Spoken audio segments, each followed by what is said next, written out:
Are you ready to find out what kind of virtual assistant services you can offer this 2026, especially if you're thinking of starting a virtual assistant agency? In this video, I'm going to dive through a few of the niche / type of service / industry that you can go into as you're starting your virtual assistant agency this year. Now, if you are someone who is currently a virtual assistant and you want to switch into an agency mode, or you just want to be able to start a business, these are the top 10 services I would actually recommend. Now, the first one is the type that I've been doing for the last 6 years, which is basically an executive assistant / admin support type of agency. Now, what we do in my company at 2XU is a lot of our executive assistants that we hire, train, and manage ongoing for our clients are typically focused on the operations side and the personal side for our clients. These are executive assistants who are focused on creating a really good routine and system for our clients so then they can just really focus on growing their business. So instead of focusing on just the marketing side or sales side, they're really focused on the back end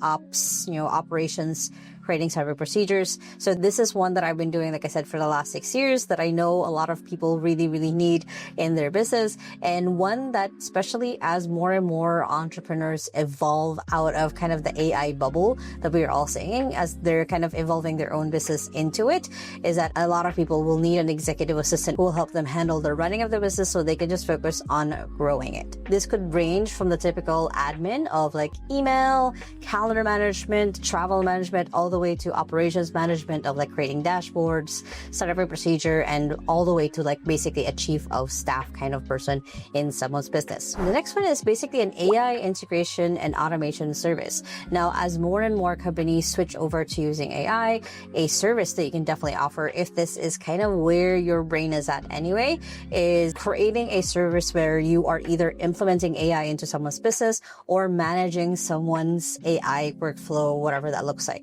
So for example, for myself, this is one that I am very much interested in going into, where we are basically creating the workflow for the client with different AI tools, then having a person who basically makes sure to do quality checks and also to make sure that it is working. And if it's not working, finding out what the heck is wrong. The idea is, rather than thinking of like, oh, I should replace my virtual assistant, is replacing the tasks of the assistant and making sure that someone else is essentially, again, quality checking and making sure that it works. The next type of service is essentially a social media agency marketing strategy business, where the main focus is, of course, making sure that for the client that they are visible and getting in quality leads. So this could range from just creating a social media calendar, strategizing, making sure that it actually gets seen, to actually creating the content, posting the content, monitoring it, or the all-in-one suite of kind of having everything in one business where they're managing like your website, your Facebook, your LinkedIn, the video management, whatever that looks like. It's kind of a little bit of just an all-in-one.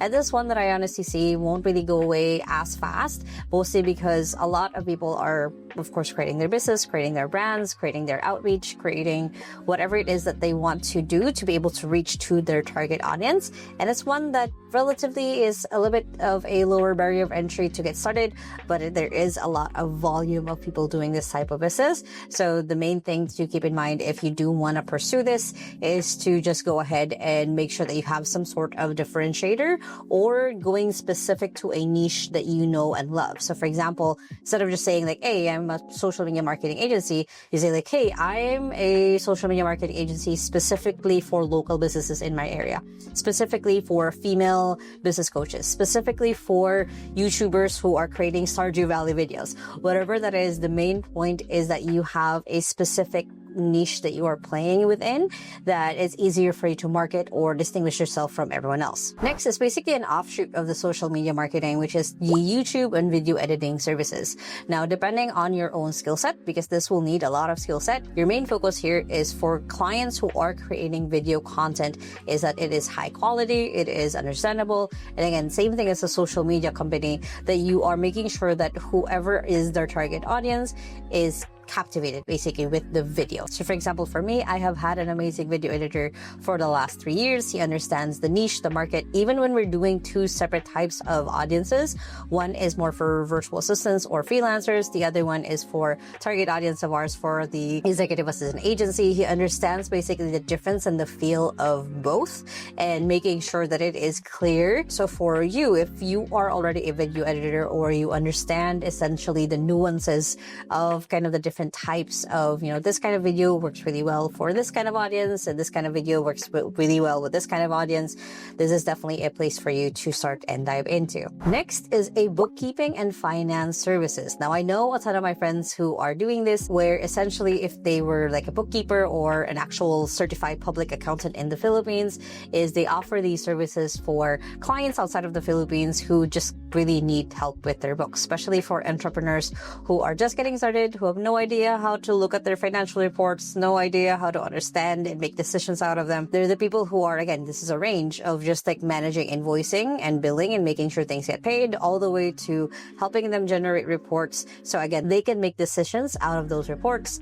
This could also be tax compliance. This could also be just planning for the future. This could be businesses who are buying other businesses and they need someone to look through the previous accounts of this other business if it's worth the value that they're asking for. There is definitely a range for this, but the main point is that you are essentially their back-end service for their finance needs, depending on what that business would really focus on and what they need depending on their growth as well. It would be good to focus on kind of a platform, whether that's QuickBooks, Xero, there's so many other accounting platforms. But the point is that you can understand it to essentially a level where it's easy for you to walk your client through in very simple terms what the numbers mean, how they can do better, and then for you making sure that if you are the one assigned to like their tax filing and taking care of the government stuff, that you're also up to date on that information. Next is the customer support and service. Now, this is one of those that AI is already starting to take up. So depending on how you want to, again, differentiate yourself is going to be something that you do have to tackle. But this is essentially, again, a range of either chat support of like if anyone, needs help. This could be a voice call support. This could be just email support. The point is that you are the back end people that for the customers or the clients of your client that they can message, that they can go into, and your focus is to give them the clarity and the next steps of what to do next. Your clients could be drop shippers or people who sell physical products. Your clients could be people who have another service and they just need additional help on whatever it is that they're working on. Or your service could just literally be for a software or for a SaaS, where a lot of their people will have questions. Well, like, hey, can you walk me through this? Like, hey, I see this error. And you are essentially a little bit of an in-between for the customer and for your client, where if there are any bugs or if there's anything to report, you relay that to the client. From the client, if there's any new updates, you relay that to the customer. So again, you're kind of the buffer and in between the two people. Next is essentially e-commerce and Amazon FBA management, which essentially means that, kind of similar to the customer support, you are managing someone else's business, whether again it's the physical e-commerce side or on their Amazon store. You're making sure that if they have any listings, if there's any reviews that need to respond to, if there's anything, again, depending on the package that you do want to sell with this kind of service, you can be all out or you can be very specific to a problem that they might have. You might be someone who's just focused on just helping someone get started on their storefront, or you could be someone who's there, the ongoing retainer, anything that they need, anything, you're kind of just there to help support them. Again, there is a variations of this type of business. But again, this is one of the things that I can see AI kind of starting to slowly either replace or take over, mostly because there's so many tools and so many easy no-code applications that people can get started on doing to start replacing.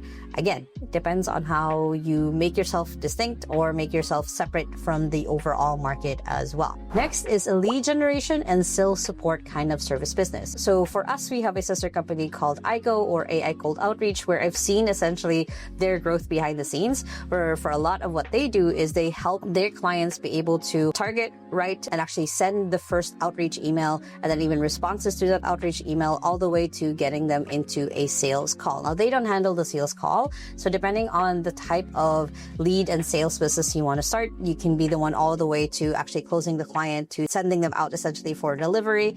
And the main point of this kind of business is that you are there to help the client be able to not just reach the target market, that's more on the marketing side, but it's more of converting them. Now that you've gotten their attention, now converting them into actually getting paid, getting their money, getting their business essentially into then an either one-off or ongoing support whatever that looks like. And similar to our sister company, where they will actually grab the list of people to target, send out those emails one by one, and then going ahead and responding to them if they have messages, and going all the way to booking the call. Your service could range from either one. The main focus for you is just the sales pipeline of getting people in and out, whether they say yes or no. It's just making sure that for your client that they have consistent clients coming in. So of course you continue having your service running and working with them. Next is a content creation and SEO support. Now, this is one where you've probably already seen AI kind of going into, but still one that a lot of people do need support on. This can range from blog writing and content creation. So you're making sure that when you create articles or blogs or pick topics out, these are things that are SEO friendly or search engine optimized friendly. So these are the questions that people are typing on into Google. These are questions that people are looking for on YouTube, just like you guys. And this could also be content repurposing. So one YouTube video will be repurposed into different types of written format. So depending on your own focus and where you want to dive into, this is definitely a service and a niche that is still needed, even as AI is slowly kind of inching towards it. But honestly, a lot of the time when it's just the raw AI output, it's not as good as humans. So you still need a human to know if it's good quality, to know if it's worth publishing, versus just putting things out there and it's not really converting or getting anyone in because they can tell right away that it's written by AI. Next is a tool specific type of support business. So this could range from GHL or a go high level kind of support agency where you're really focused on, creating funnels, websites, essentially the marketing structure for your client. You could also be a specific to maybe a newsletter writing tool that you're focused on helping them write out what their newsletter is going to be like, how to set it up on that platform. So this is more of a tool specific type of service agency, just because for a lot of people who are getting started, it might be very overwhelming. They don't know where to start. They just want, they have visions in their head of how they want this tool to help them, but they just are not sure how to really implement it. Now, a few shortlisted agencies that I haven't really dived into myself, or I don't really much recommend, just because these are things that you will need either a really high expertise or that AI might soon take over. One is a podcast production management business where basically they help people set up on their podcast, getting them ongoing. Maybe could also involve some editing and then making sure that it is pushed out. This could also involve like outreach for people that they want to have as a guest. So depending on what this looks like, it's essentially just making sure that your podcast keeps going. Of course, there's the travel planning and coordination kind of agency where you're helping people find the kind of deals that they need or plan out the travel that they want to go to. There is a CRM or customer relationship management manager, basically, where you're managing the tool that they're using to make sure it's always clean, or even just setting up that tool for them. And of course, there's very just niche specific kind of services that you can offer to like real estate agencies, healthcare professionals. Essentially, these are now more just niche focused type of agencies that you can also offer. Now, when it comes to picking out your kind of service that you want to offer, you really want to keep in mind researching who these people are already or players in this industry, and again, how to differentiate yourself, as well as keeping in mind that you don't have a business until someone is willing to pay for it. So if you already have chosen a niche or a service you want to provide or you want to offer, the key thing, the main change or game changer here is that making sure that it is a service that people will want to pay, and whether that's just a one-off or ongoing, that depends on you. But the point of it is that I want to make sure that you have kind of what it is that you need as you're getting started to start your own agency. Now, if you guys like this video, make sure to hit the thumbs up button right there. Comment below any questions you guys might have when it comes to picking and starting your own agency. I would love to answer them. And if you still haven't yet, make sure to hit the subscribe button right there so you don't miss any of my videos every Sunday on how to have a career online, especially with AI. And if you want to go on and actually start your own business, I have a second channel that's just for you right here. And you can check out my latest video right here. Hope you guys have an amazing day, and with that, small steps matters, and I'll see you in the next video. Bye.